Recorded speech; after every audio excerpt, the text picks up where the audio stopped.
Once again, this opening program of Channel 2 is coming from the Alexandra Palace newsroom owing to a massive electric failure at the television centre in West London.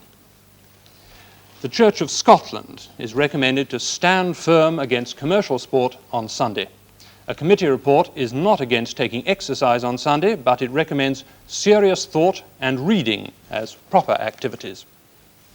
Other jottings in the home notebook: chemists are to get more money from the National Health Service, averaging about £230 extra a year.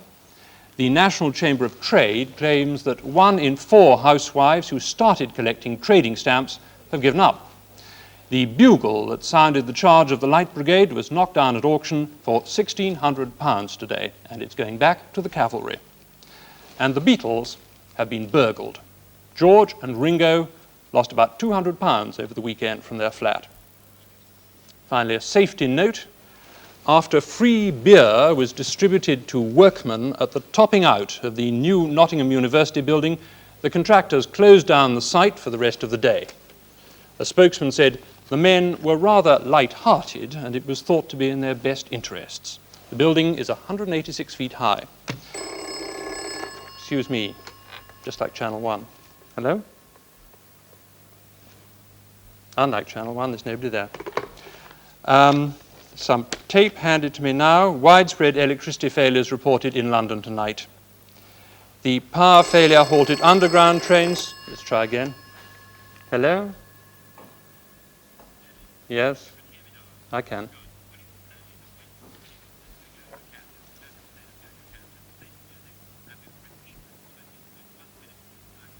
Mm-hmm.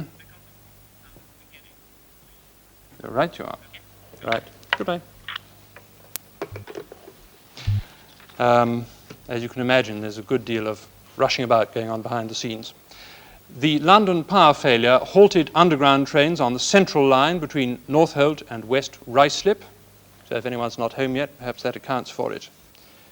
BBC Television Centre, Shepherd's Bush, blacked out 25 minutes before the scheduled start of BBC Two's first programme at 7:20. Well, something has started. That is all for the moment. Later on, we hope, and there's no reason why from Alexandra Palace we shouldn't be able to keep this appointment, we hope to show you a longer news programme, including a first look at the newly arrived Australian cricketers in action. For the time being, excuse me. Yes? Right. Yes. We are going to repeat this news summary in 1 minute.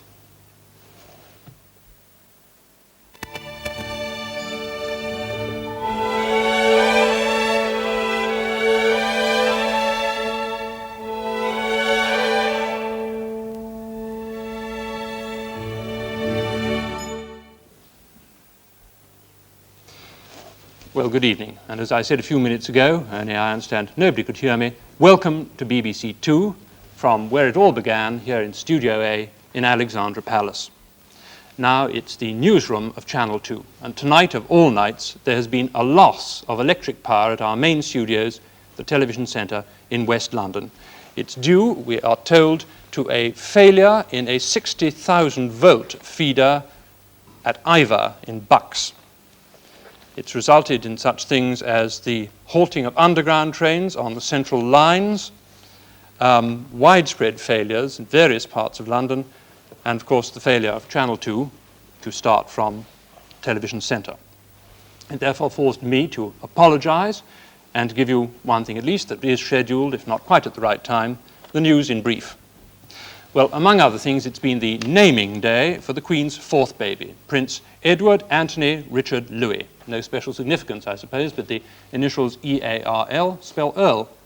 The Edward may recall the Duke of Windsor, Anthony, without an H, the Earl of Snowdon, Anthony Armstrong-Jones, as was, Richard, maybe Prince Richard of Gloucester, and Louis, of course, Earl Mountbatten, christening privately at Windsor on Saturday, May the 2nd.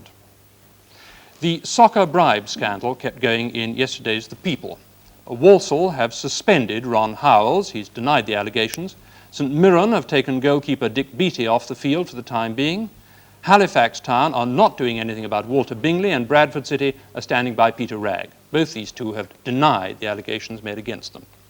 And I'll repeat again that this program is coming rather unexpectedly from the Channel 2 newsroom at Alexandra Palace because of a massive electrical breakdown which has affected our main studios at the Television Centre in West London, and I gather a good many other things in London as well. A look abroad. In New York, President Johnson's about to make an important foreign policy speech. Mrs. Johnson was in an airliner that got struck by lightning today, but luckily no harm done.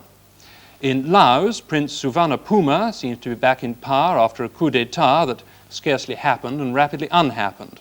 As some American newscasters probably saying, situation normal, all loused up. In South Africa, the African nationalist leader Nelson Mandela has admitted in open court to planning sabotage against apartheid. He said it wasn't an easy decision to make, but violence by Dr. Verwoerd had made non-violent resistance unrealistic. Well, that is all for the moment, I think. Anything else? That's all we have for the moment, but we will be keeping in touch.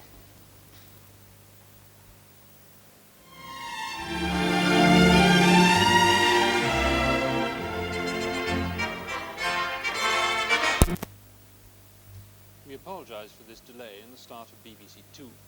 There's been a massive electricity supply failure affecting our main studios in West London. Scheduled programs will begin as soon as we can possibly manage.